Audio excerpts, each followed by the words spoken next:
Vocês não sabem da alegria do meu coração de poder novamente partilhar com vocês aquilo que a palavra de Deus tem falado ao meu coração. Eu queria que você gastasse um tempo agora orando, se colocando diante de Deus. O título da mensagem de hoje é Encontro com o Deus Santo. Eu não preciso nem começar para você entender a seriedade daquilo que nós vamos ver. E a primeira oração do seu coração deve ser: Deus, amolece o meu coração. Fala a minha vida. Molha os meus olhos, Deus. Me torna sensível àquilo que eu vou ouvir.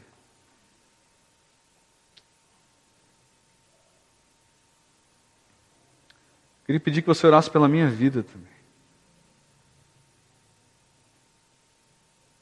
Não é fácil servir a um Deus santo. Não é fácil pregar sobre um Deus santo. Mas acima de tudo, eu tenho na minha vida o desafio de viver para um Deus que é santo também. Peço a Deus que Ele me dê clareza para transmitir com as palavras certas aquilo que a palavra dEle revelou.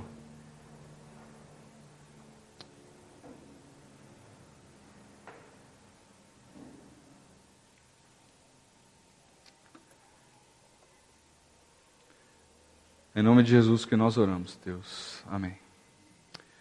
Outro dia eu assisti com a Natália um filme, eu peguei emprestado do Fábio, chamado A Jornada. Eu não sei quem já viu esse filme. É um filme cristão. E a história acontece no começo do século XX. Ele é um filme antigo, acho que ele é de 90 e pouquinho. De um professor, na verdade ele é um cientista cristão, e ele inventa uma máquina do tempo. Aí você fala, nossa, que lorota. Realmente, é uma lorota porque a gente sabe que isso não existe. Mas a ideia do filme é muito interessante. Obrigado, Daniel.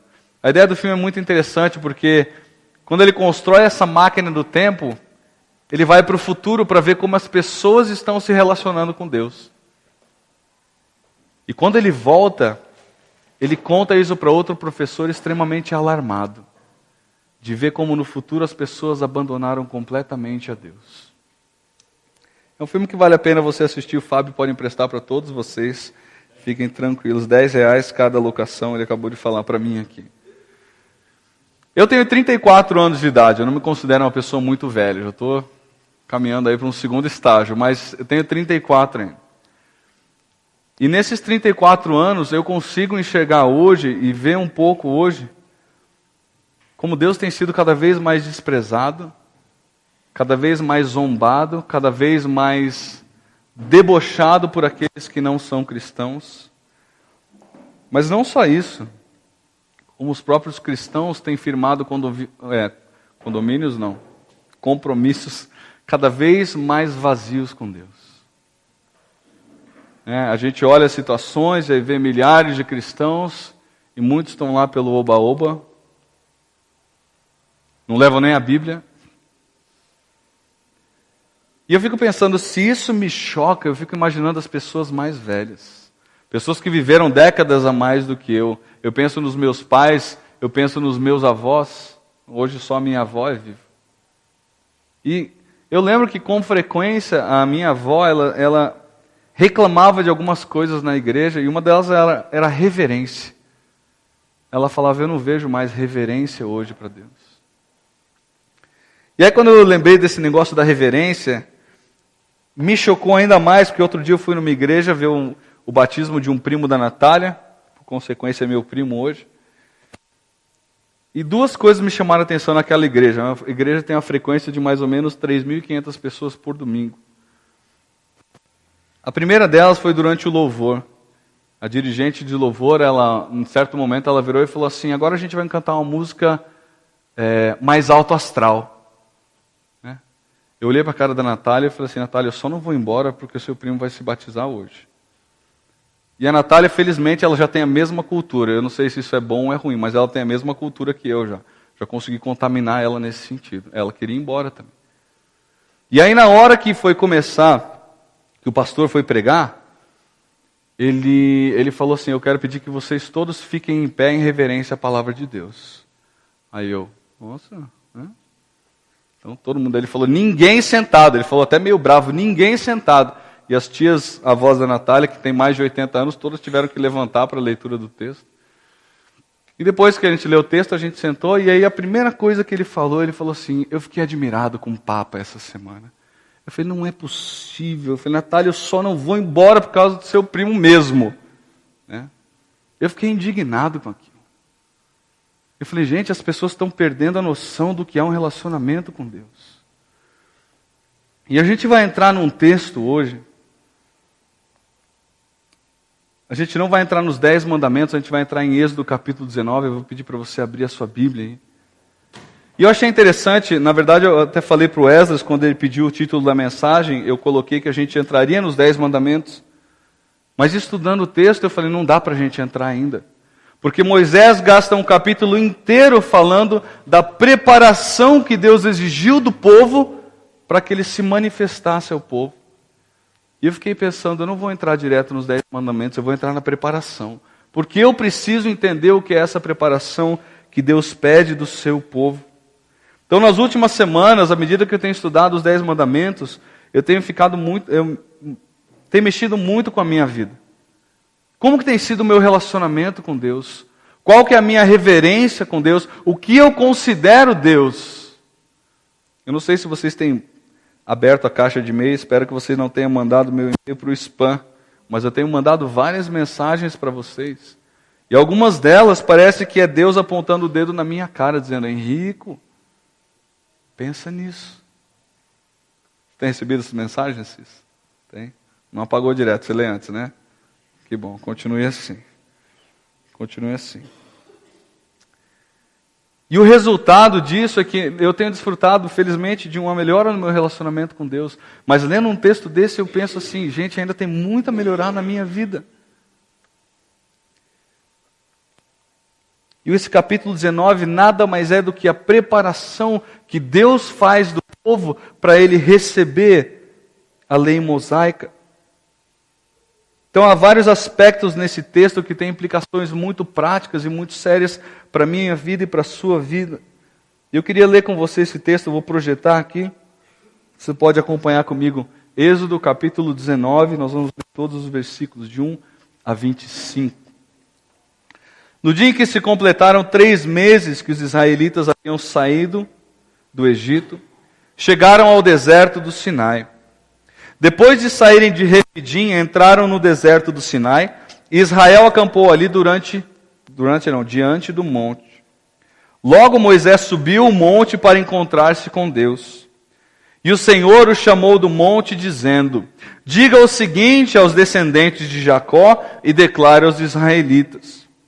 Vocês viram o que fiz ao Egito e como os transportei sobre asas de águias e os trouxe para junto de mim.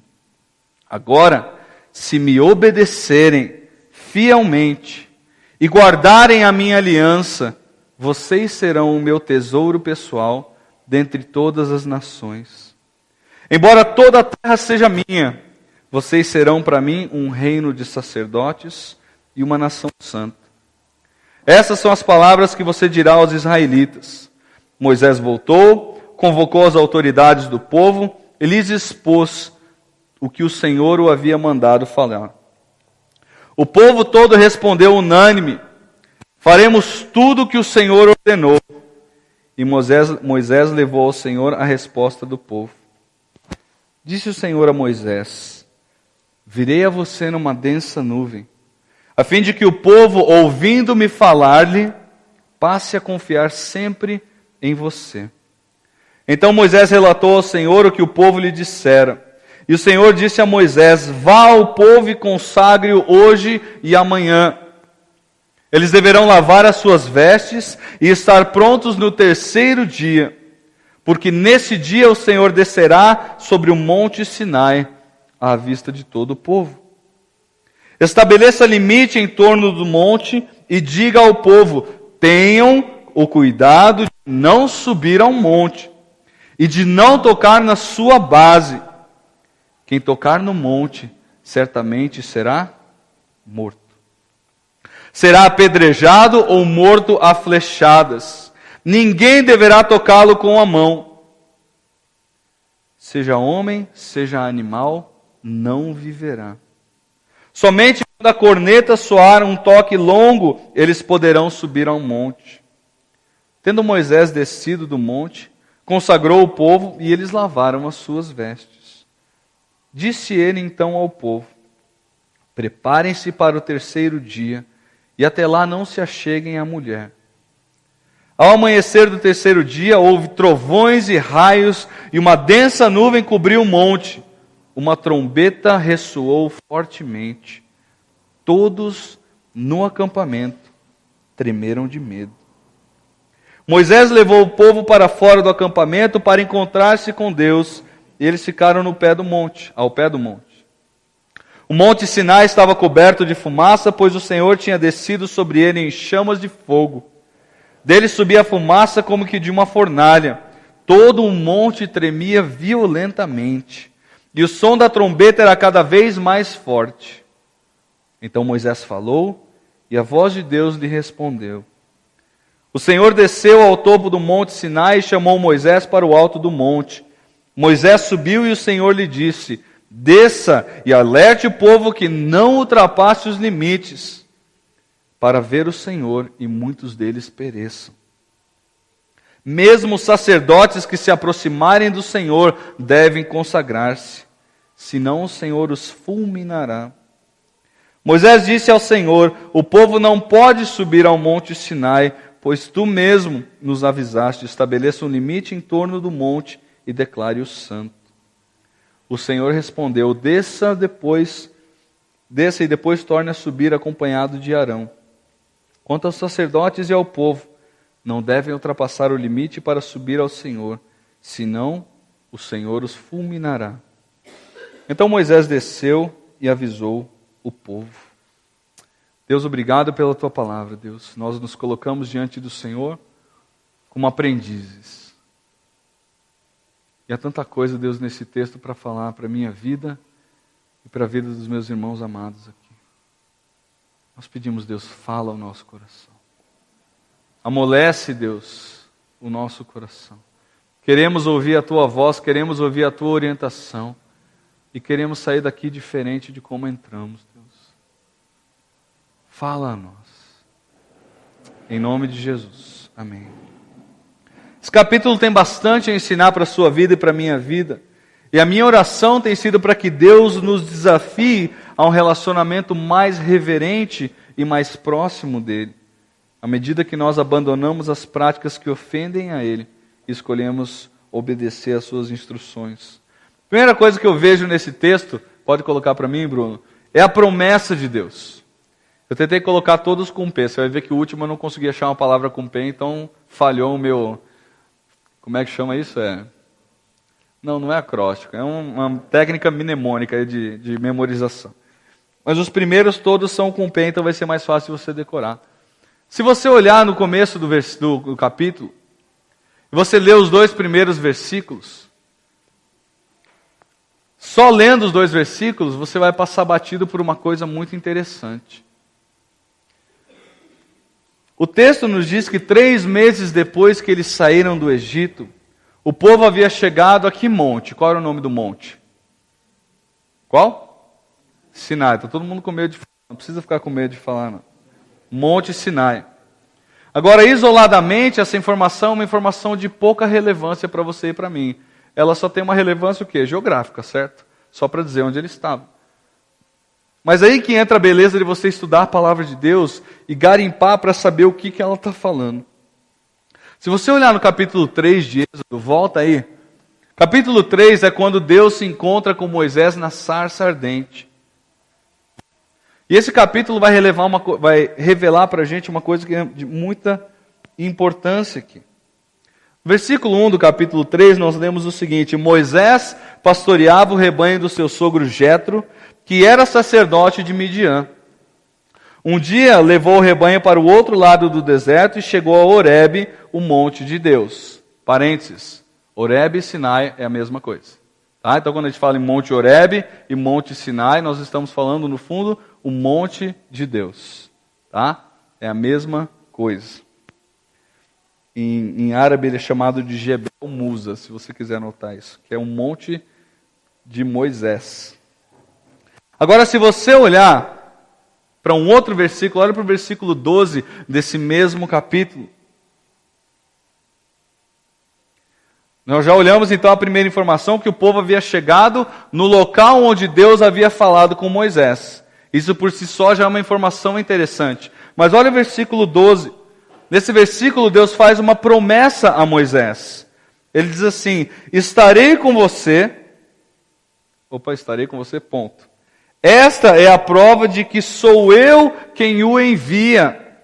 Quando você tirar o povo do Egito, vocês prestarão culto a Deus nesse monte. Que promessa está se cumprindo aí? A promessa de que Deus estaria com Moisés e Deus enviaria Moisés para tirar o povo do Egito. É muito rico você olhar isso aí. O texto, então, esses 2 primeiros versículos, eles começam com o relato da fidelidade de Deus. É belo você olhar para isso num contexto em que Deus vai dar a lei para o povo. A título de curiosidade só, a planície onde o povo ficou, ela media cerca de 4 quilômetros de comprimento por 800 metros de largura. Então não era um lugar pequeno, até porque tinha que abrigar cerca de 2 milhões de pessoas. Segunda coisa que eu vejo no texto, os versículos 3 e 4, é a proteção de Deus. Deus relembra o povo por meio de Moisés do que havia acontecido e como ele havia cuidado prontamente do povo, como águia que cuida dos seus filhotes. Deus chama Moisés e ordena que Moisés relembre o povo que eles só haviam chegado ali no Sinai por 3 motivos. Primeiro, porque Deus fez maravilhas no Egito. Em segundo lugar, porque Deus os transportou sobre as suas asas. E em terceiro lugar, porque foi Deus quem os trouxe para aquele lugar. Então, em primeiro lugar, Deus fez maravilhas no Egito. Deus livrou o povo de uma maneira maravilhosa e grandiosa, nós estudamos isso, devastando as divindades egípcias e provando quem era o único e verdadeiro Deus. Repare, foi Ele que fez isso. Segunda coisa que ele fala, Deus os transportou sobre asas de águias. Lendo os comentaristas, vários deles mencionam que a águia tem uma maneira interessante de ensinar o seu filhote a voar. Disso eu não sabia. Sabe o que elas fazem? Quando elas sabem que está na época do filhote tentar voar, elas destroem o ninho. Elas desmancham, um ninho. De forma que o pássaro não tem lugar para ficar em cima de uma árvore. Ele tem que o quê? Tentar voar. Só que muitos deles não conseguem voar. Sabe o que a águia faz? Coloca ela em cima da asa dela. O filhote em cima da asa dela. E ela carrega o filhote que é incapaz de voar ainda, até que ele seja capaz de voar. Percebe a analogia aqui do texto? Deus está dizendo o seguinte: vocês eram incapazes de chegar até aqui. Eu trouxe vocês até aqui. E Moisés vai mencionar esse cuidado de Deus lá em Deuteronômio 32. Você não precisa abrir, você só anota. Que é o cântico de Moisés. Ele vai, se eu não me engano, nos versículos 10 a 12, falar justamente como Deus cuidou de Israel, como uma águia cuida dos seus filhotes. Em último lugar, Deus disse que Deus os trouxe junto dele. O povo ia ficar acampado ali no Sinai por 10 meses. A gente sabe porque a gente já leu a continuação do texto, pelo menos eu já li a continuação, e eu sei que Israel ficou por lá 10 meses. Então Deus trouxe Israel para um lugar apropriado, que daria para o povo ficar por pelo menos 10 meses. Deus sabia qual era o local que o povo tinha que ficar, e Deus trouxe o povo para aquele lugar. Observe a soberania de Deus. Era como Deus dizendo: eu conduzo vocês, eu trouxe vocês até a minha presença. Versículos 5 e 6. Você está falando, nossa, vai acabar rápido a pregação. Calma. Não se empolgue antes da hora. Eu espero que, na verdade, que você não se empolgue. O propósito, olha os versículos 5 e 6. Havia chegado então a hora de um amadurecimento do povo, de um viver mais responsável por parte do povo. Por isso que Deus naquele momento, iria dar os mandamentos para o povo. Eles haviam vivido esse tempo no Egito, agora eles estavam 3 meses fora do Egito, e Deus queria estabelecer com eles uma aliança e formar com eles uma nação. E uma nação sem leis, ela não é uma nação, é um aglomerado de pessoas. Deus então vai estabelecer um relacionamento singular, anote isso com Israel, singular, único, uma aliança com toda a nação. Interessante que até agora Deus havia firmado alianças já, mas com homens separados. Qual foi a aliança? Tirando a aliança adâmica, a primeira aliança que Deus fez, que o símbolo é o arco-íris. Noé. Com quantas pessoas ele fez aquela aliança? Uma. Depois a próxima aliança é a aliança que ele fez com Abraão. Novamente ele fez aliança com um homem. Mas aqui ele está prestes a fazer uma aliança com uma nação inteira. Percebe que o relacionamento com Deus vai crescendo à medida que mais pessoas vão sendo incluídas nessa aliança. É interessante que todos os descendentes de Abraão vão participar dessa aliança. Agora, qual era a função dessa aliança? A função dessa aliança era separar Israel e mediar a identidade divina diante das outras nações. Observe o que o texto vai dizer, versículos 5 e 6. Agora, se me obedecerem fielmente e guardarem a minha aliança, vocês serão o meu tesouro pessoal dentre as nações. Embora toda a terra seja minha, vocês serão para mim um reino de sacerdotes e uma nação santa. Deus aí faz 3 declarações do que o povo de Israel vai ser se ele obedecer aquilo que Deus havia estipulado. Primeira coisa que ele fala aí, versículo 5, que eles seriam propriedade peculiar de Deus. A NVI, se eu não me engano, traz a tradução tesouro pessoal. Deus, em sua soberania, escolheu Israel para ser a sua propriedade peculiar. Não por causa dos méritos dela, a gente sabe disso, mas por pura graça dele. Agora, essa posição privilegiada de Israel, como propriedade peculiar de Deus, acarretava responsabilidades. Lá em Lucas 12:48, a gente tem uma famosa frase: aquele a quem muito foi dado, muito será exigido. Israel iria então entrar num relacionamento completamente especial, completamente singular, que até então ninguém havia entrado, na maneira de aliança com Deus. Segunda coisa que Deus fala no versículo 6, que eles seriam um reino de sacerdotes. Esse título do povo tem um significado bastante simples. Israel funcionaria como um representante de Deus na terra. Essa que é a ideia. Manifestando a verdade de Deus e compartilhando as bênçãos de Deus ao mundo. Agora, infelizmente, assim como acontece muito conosco hoje, ao invés de Israel influenciar o mundo, para que o mundo sirva ao Senhor, Israel foi influenciada pelo mundo, para que servisse aos deuses do mundo. Esse termo aí, reino, que aparece na sua Bíblia, é a primeira ocorrência dessa palavra, e entre outras coisas, ela indica um governo teocrático. Quando você fala reino, você subentende que tem o quê? Um rei. E nesse caso aqui, Israel não tinha um rei humano. Então a gente entende que o rei deles era o próprio Deus. Essa outra palavra que aparece aí, sacerdotes, a ideia aqui é de um mediador. Alguém que levaria o Senhor àqueles que não o conheciam. Essa aliança então colocava Israel numa posição de mediar a soberania de Deus, de ser o agente de Deus no mundo. E a última coisa que Deus fala a respeito da nação, se eles obedecessem fielmente, está lá no versículo 6, é que eles seriam uma nação, o quê? Santa. Esse terceiro título dado pelo Senhor significa que seriam um povo separado. Lá em Levítico, não é Levíticos, tá? Tem gente que fala Levíticos, é Levítico, tá? pelo menos 6 vezes a gente tem uma declaração que você conhece lá de 1 Pedro.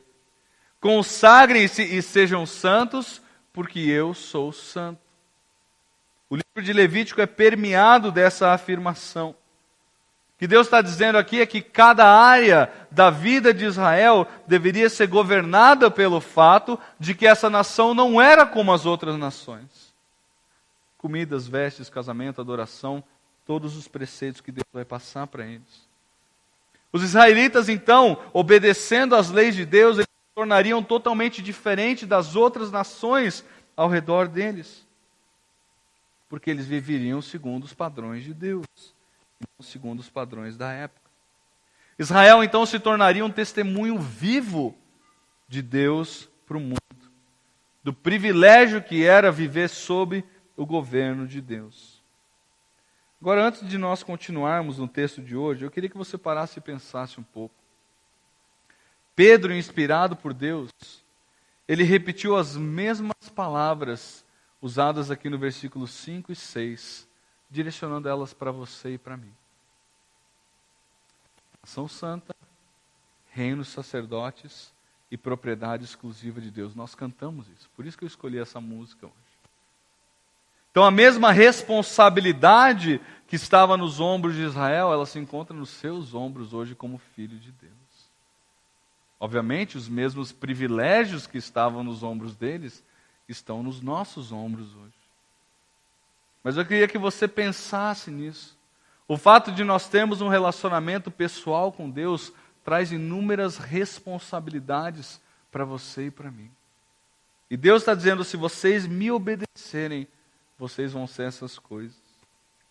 Nós somos tesouro pessoal de Deus. Significa que nós desfrutamos de um relacionamento singular com Deus. Nós somos reinos de sacerdote também. Estamos sob o governo de Deus e nós somos responsáveis por levar a mensagem do Evangelho para aqueles que não conhecem. Ou você acha que você veio fazer o curso na semana passada aqui? O pessoal não tem nada para fazer de sábado, então vamos colocar um curso para eles. Lógico que não.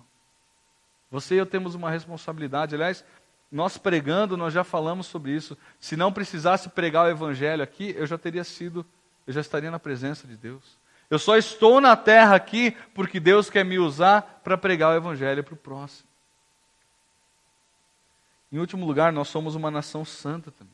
Isso significa que nós somos separados do mundo e que nossas ações devem ser diferentes das ações do mundo e iguais aos padrões estabelecidos por Deus. Aquele que nos chamou das trevas para a sua maravilhosa luz. Próximo item, versículos 7 a 9, nós vemos o povo respondendo prontamente. Olha lá o que o versículo diz, versículo 8. O povo todo respondeu unânime: faremos tudo o que o Senhor ordenou. E Moisés levou ao Senhor a resposta do povo. Você certamente já teve na sua vida momentos em que você respondeu a algum convite que foi feito para você sem pensar.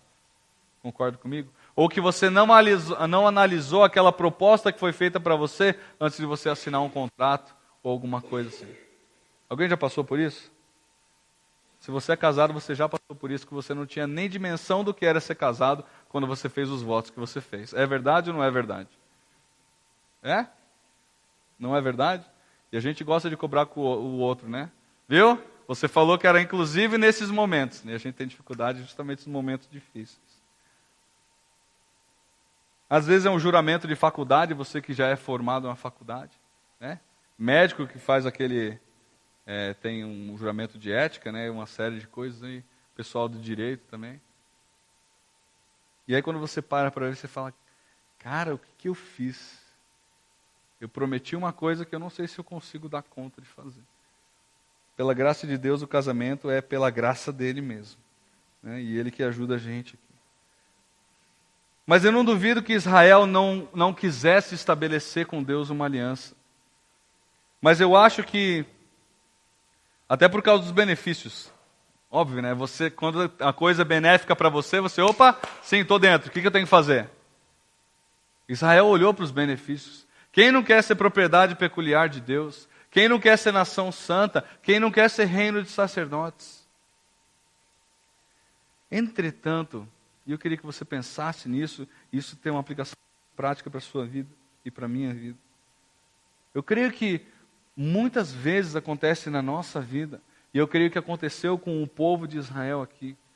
Eles subestimaram o padrão de Deus e eles superestimaram a santidade deles.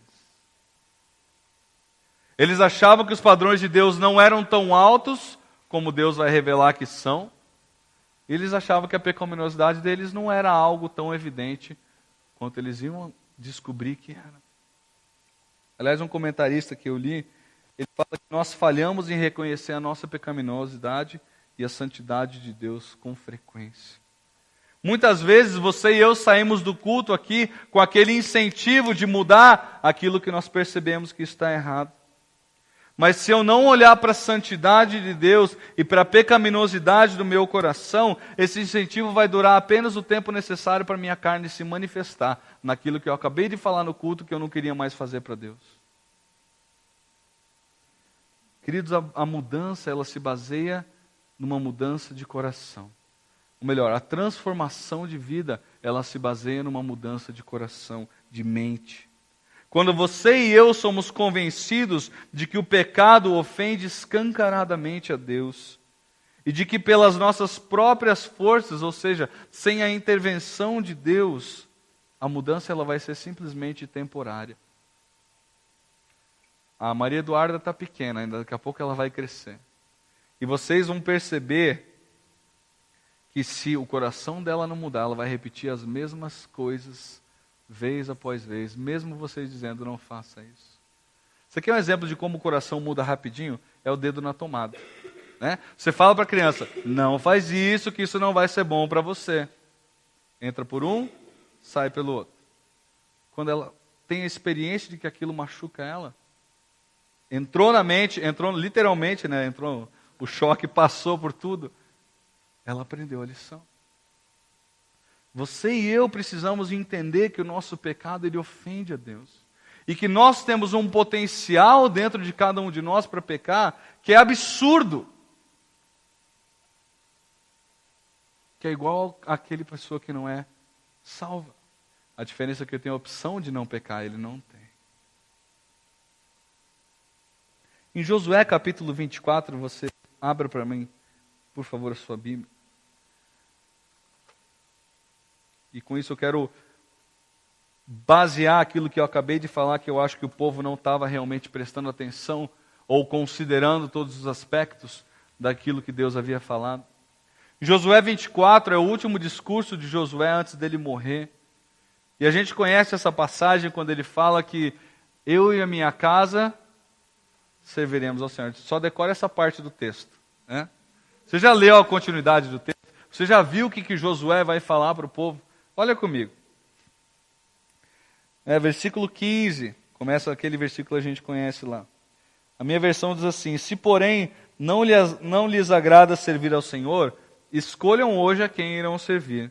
Se aos deuses que os seus antepassados serviram além do Eufrates, ou aos deuses dos amorreus, em cuja terra vocês estão vivendo. Mas eu e a minha família serviremos ao Senhor. Ok. Olha o versículo 16. Então o povo respondeu, o quê? Longe de nós o Senhor, para abandonarmos o Senhor para servir a outros deuses. Uma resposta muito parecida com aquela que a gente acabou de ler em Êxodo, certo? E eles continuam, foi o próprio Senhor, o nosso Deus, que nos tirou, e a nós e a nossos pais do Egito, daquela terra de escravidão, e realizou aquelas grandes maravilhas diante dos nossos olhos. Ele nos protegeu no caminho e entre as nações pelas quais passamos. Além disso, o Senhor expulsou de diante de nós todas as nações. Ele vai falar um monte de nome. Inclusive os amorreus que viviam nessa terra. Nós também serviremos ao Senhor, porque Ele é o nosso Deus. Que bonito, parece o final de culto, você falando para Deus, Deus, eu não vou mais fazer isso. Continua lendo o texto. Josué disse ao povo, vocês não têm condição de servir a Deus, ao Senhor. O que ele vai falar? Ele é um Deus santo. Ele é um Deus zeloso. Ele não perdoará a rebelião e o pecado de vocês. Aqui entendo o que ele está falando. A adoração a outros deuses e não a vida devota ao Senhor. Ou seja, a pessoa não era nem salva. Se abandonarem o Senhor e servirem a deuses estrangeiros, Ele se voltará contra vocês e os castigará. Mesmo depois de ter sido bondoso com vocês, Ele os exterminará. Olha de novo a resposta do povo, versículo 21. O povo, porém, respondeu a Josué: de maneira nenhuma nós serviremos o Senhor. Olha o que Josué diz. Josué era difícil, cara. Olha o versículo 22. Vocês são testemunhas contra vocês mesmos de que escolheram servir ao Senhor. E aí o povo vai dizer: somos. Olha de novo Josué, versículo 23. Agora então, joguem fora os deuses estrangeiros que estão com vocês e voltem-se de coração para o Senhor, o Deus de Israel. Eles estavam fazendo um voto de que eles adorariam a Deus, sendo que as casas deles e os próprios corações estavam cheios de ídolos. Percebe como nós somos capazes de fazer votos quando a gente não considera a pecaminosidade do nosso coração? Quando a gente não rastreia a nossa vida e percebe que a gente tem coisa errada para resolver diante de Deus. Versículo 24. E o povo disse a Josué: serviremos ao Senhor, o nosso Deus, e lhe obedeceremos. Você ficou bravo com o que eu falei, irmão? Naquele dia Josué firmou um acordo com o povo em Siquém e lhe deu decretos e leis. E o que eu acho interessante é que o texto continua dizendo que as pessoas que viveram após Josué, os líderes que trabalharam com Josué, ou melhor, as pessoas que foram contemporâneas dos líderes que trabalharam com Josué, serviram ao Senhor. Você vê a importância da pessoa que está liderando ser uma pessoa firme na palavra de Deus. Aí o que aconteceu? Nasceu uma outra geração que não conhecia os feitos do Senhor. Para quem que vai a aplicação aqui? Para os pais. Eu pergunto para você, o que é que você tem ensinado para o seu filho com as suas atitudes? Não com as suas palavras, com a sua palavra você é capaz de ensinar qualquer coisa. E as suas atitudes? O que elas fazem, o que elas ensinam para os seus filhos? Eu lembro de um professor de seminário, ele tinha um filhinho pequeno de 3 anos na época, ele já está com 10 hoje. E eles sempre foram muito enfáticos com a palavra de Deus na vida do filho, ensinando o filho nos caminhos do Senhor.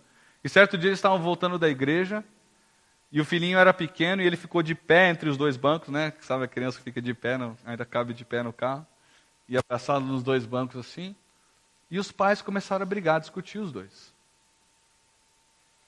Uma hora parou um semáforo, o Lucas, que era o filho desse casal, falou assim: pai, mãe, quando vocês chegarem eu vou disciplinar vocês dois, porque vocês estão brigando. Os dois choraram. O pai chorou de arrependimento. Porque ele falou assim: desmoronou tudo que eu ensinei para ele até agora. Percebe como é que a gente é capaz de ensinar coisas com a nossa voz, mas a nossa vida ensina muito mais. Nossos filhos têm que aprender a temer a Deus olhando para a sua vida.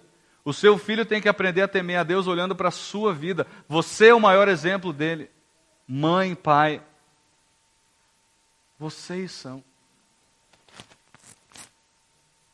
O que será que seu filho pensa quando você fala: eu não estou afim da reunião de casais? Não vamos não, a gente vai ficar aqui em casa hoje. O que seu filho vai aprender com isso quando você fala isso? Que a reunião de casais não é algo que é importante, que vale a pena você estar. Percebe? A gente ensina muito para os nossos filhos, para aqueles ao nosso redor. Bom, o povo aceitou o desafio de obedecer a Deus, então Deus vai fornecer algumas orientações para eles. Versículos 10 a 15, a preparação. Já vou acabar, não fique aflito. Deus faz algumas exigências, então, para que o povo possa se encontrar com Ele. Agora, por que exigências? Por que Deus faz exigências ao povo? É aí que está o X da questão. O povo precisava perceber a diferença entre os deuses falsos do Egito e o Deus verdadeiro com quem eles estavam firmando essa aliança. Deus queria que ficasse clara a distinção entre o que é santo e aquilo que é profano. Havia toda uma preparação necessária para que o povo se encontrasse com Deus. Um dos comentaristas que eu li, ele fala: a coisa é tão séria que Deus falou: quem não obedecer isso vai o quê? Morrer. É sério. A realidade era de que a presença de Deus santificava aquela montanha. Então, ninguém que fosse impuro poderia tocar naquela montanha sem sofrer consequências sérias. Seja animal, se fosse animal ou fosse ser humano. E essa realidade da diferença entre o santo e o profano foi muito bem ilustrada no tabernáculo. Não sei se você lembra do desenho do tabernáculo. Mas ao redor do tabernáculo tinha um muro gigantesco. Na verdade, era uma cerca gigantesca, de 50 metros por 25. O povo não podia passar daquela cerca. Mas dentro do próprio tabernáculo havia uma outra divisão. Quem lembra qual que era? O véu que separava o santo dos santos dos outros lugares. Havia então uma separação daquilo que era santo para aquilo que era profano. E os sacerdotes, tinha que ser o sumo sacerdote, ele só podia ir uma vez por ano para oferecer sacrifício pelo povo. A mensagem então ali é: fique longe se você não é santo, não se aproxime. Deus queria fazer essa distinção entre o santo e o profano. Mas aí vem o Novo Testamento, isso é muito interessante a gente olhar. E a gente lê lá no começo de João, o verbo fez o quê? Virou gente e habitou entre nós. Opa, percebe a diferença aqui?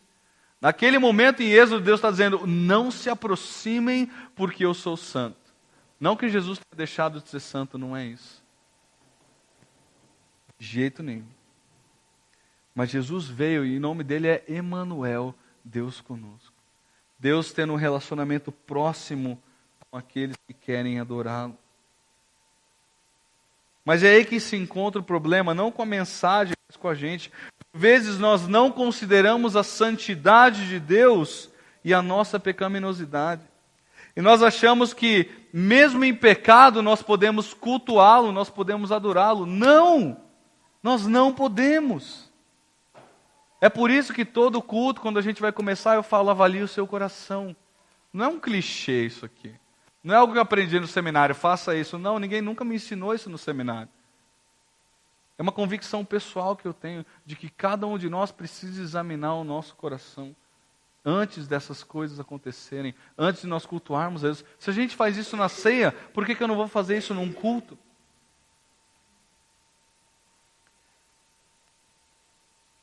Deus pediu que o povo se lavasse, volte para o seu texto.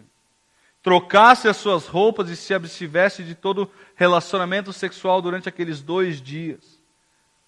Deus estava como que dizendo para o povo: encontrar-se comigo não é a mesma coisa que vocês encontrarem os deuses do Egito. Eles não são deuses, eu sou Deus. E o encontro comigo é algo muito sério. Eu acho interessante que no versículo 5 Deus diz: toda a terra é minha. Deus está dizendo: eu tenho o direito de exigir o que eu quiser. Eu sou Deus. Aí versículos 16 a 25. Aí eu não tinha a palavra com P. Você depois pode me dar uma ideia. O encontro. Não force. Fábio já está pensando aí. Não force nenhuma palavra. Mas se você tiver alguma, você pode depois me falar. Depois de toda a preparação, então o encontro do povo com Deus acontece. E como não poderia ser diferente, manifestações grandiosas, o texto vai falar para a gente: fogo, fumaça, tremor de terra, raios, nuvens, cercaram esse momento. Aliás, lá em Hebreus 12, 21, o próprio Moisés, o escritor falando, Moisés confessa que ele mesmo tremeu diante de Deus. Todos tremeram. Eu gosto muito do que um comentarista chamado Paul House, ele fala aqui. Ele diz assim: Deus deseja revelar-se a Israel, mas sabe que essa revelação deve lançar fora quaisquer vestígios de ideias egípcias de divindade. Eu vou repetir para você. Deus deseja revelar-se a Israel, mas Ele sabe que essa revelação deve lançar fora, ou apagar da mente deles, quaisquer vestígios que eles tenham das ideias egípcias de divindade. E devem oferecer ao povo escolhido um quadro claro de quem Deus é em relação, e quem o povo é em relação a Deus. Era como que Deus queria formatar a mente daquele povo. Apague aquilo que vocês viram no Egito, aquilo não tem nada a ver com deuses. Eu sou Deus verdadeiro. Deus está dizendo, eu não sou como os deuses egípcios. A santidade de Deus exige do povo consagração e distância. Eles gastaram 2 dias se preparando, e o texto bíblico diz, não se aproxime de Deus. Quem se aproximar vai ser morto. Outro comentarista disse assim, Deus não partilha do tamanho humano, nem das limitações no tempo. Deus não se relaciona com as pessoas como se fossem colegas. Ele é Deus. Deus permite que você e eu nos relacionemos com Ele. Mas nós temos que tomar todo o cuidado do mundo para fazer isso. É interessante a gente pensar que nesse contexto dessa manifestação maravilhosa de Deus, que é nesse contexto que os 10 mandamentos são dados. Ou seja, Deus falou para o povo, preparem-se para se encontrar comigo. E quando o povo está preparado para se encontrar com Deus, é ali que Deus dá os mandamentos para o povo. Algo que a gente vai ver nos próximos domingos, se Deus assim permitir. Eu queria que você baixasse a sua cabeça. Eu queria que você gastasse um tempo pensando naquilo que você ouviu. Há uma letra de uma música, eu não vou projetar aqui, mas eu quero falar para você o que ela diz.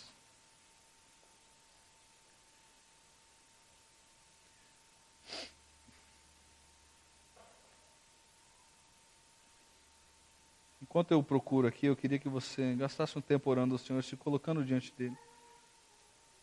Pensando na santidade, pensando no fato de que Deus não é como qualquer outra pessoa, Ele é Deus. E Ele exige de você e de mim seriedade na nossa tratativa com Ele.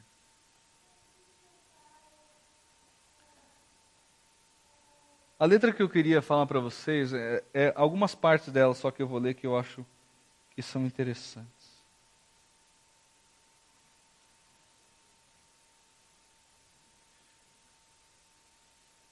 Ela fala assim, quanto mais eu conheço o teu poder, quanto mais eu penso a respeito disso,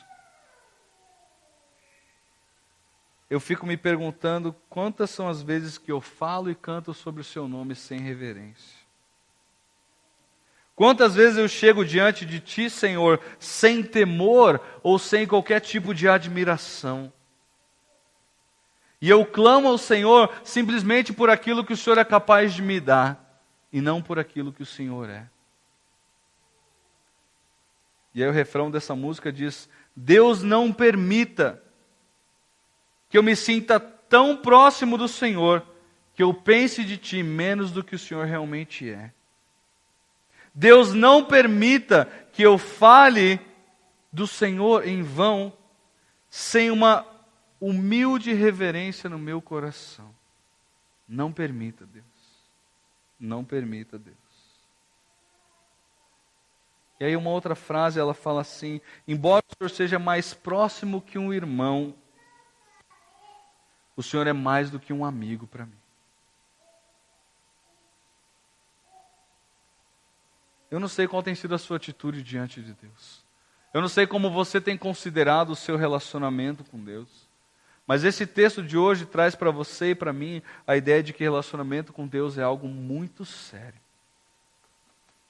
Não é a mesma coisa que eu encontrar com meu amigo para comer uma pizza ou para almoçar junto. Obviamente que tem a maravilha do relacionamento, como tem a de eu sair com meu amigo para eu almoçar junto com ele. Mas é um relacionamento em que eu tenho muito a receber. E aquilo que eu tenho a contribuir é totalmente merecedor aquela pessoa que vai receber. Eu queria desafiar você. Queria desafiar você a olhar para todas aquelas frentes que nós temos na igreja. Como é que você tem olhado os pequenos grupos, que são uma oportunidade de você conhecer mais ao Senhor? Como você tem olhado a escola bíblica dominical? Como você tem olhado o culto, os trabalhos de evangelismo?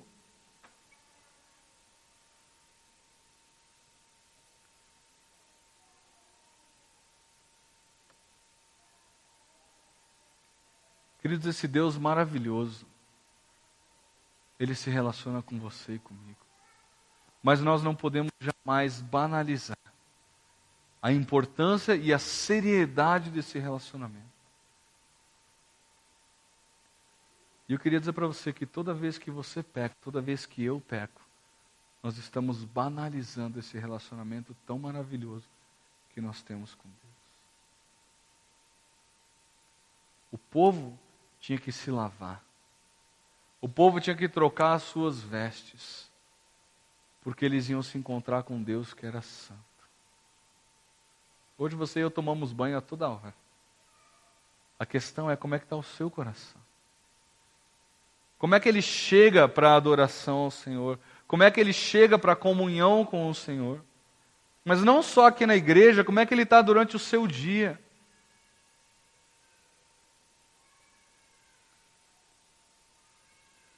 Queridos, Deus nos ama tanto que Ele mandou o Filho dele para morrer por nós. Nós precisamos valorizar esse amor dele. Vivendo uma vida que considera a santidade de Deus e a minha pecaminosidade. Deus, muito obrigado pela Tua palavra, Deus. Eu sei que não é fácil ouvir isso tudo que nós ouvimos. Mas, Deus, eu tenho medo disso ser reflexo de anos e anos que a gente vem se distanciando do Senhor. E aí, quando nós lemos uma coisa que é tão básica e elementar da Tua palavra, isso assusta o nosso coração. Deus, eu peço que a influência que o Senhor exerce na nossa vida seja maior do que a influência que o mundo exerce sobre nós. Que as práticas do mundo, Deus, sejam cada vez mais estranhas para nós. E que aquela prática que o Senhor espera de nós seja a prática mais comum. Seja a prática que os nossos filhos verão e vão imitar de nós. Sejam as práticas que os netos verão e imitarão de nós. E que aqueles ao nosso redor imitarão, uma vez que eles virem em nós. Deus nos lembra constantemente que é mais importante servir ao Senhor do que ficar bem na foto. Nos lembra, Deus, que nós somos representantes Teus aqui. Nós carregamos o Teu nome, Deus. Nós somos Tua nação. Ajuda cada um de nós a vivermos para o Senhor. Nós pedimos a Tua ajuda, Deus. Crentes que o Senhor há de responder positivamente. Porque o Senhor é o maior interessado, Deus, na nossa vida santa. E nós louvamos o Teu nome, Deus, porque o Senhor não desiste de nós. Obrigado, Deus, porque as Tuas misericórdias se renovaram nessa manhã. Ajuda a gente nessa caminhada, Deus. Nós clamamos. Em nome de Jesus.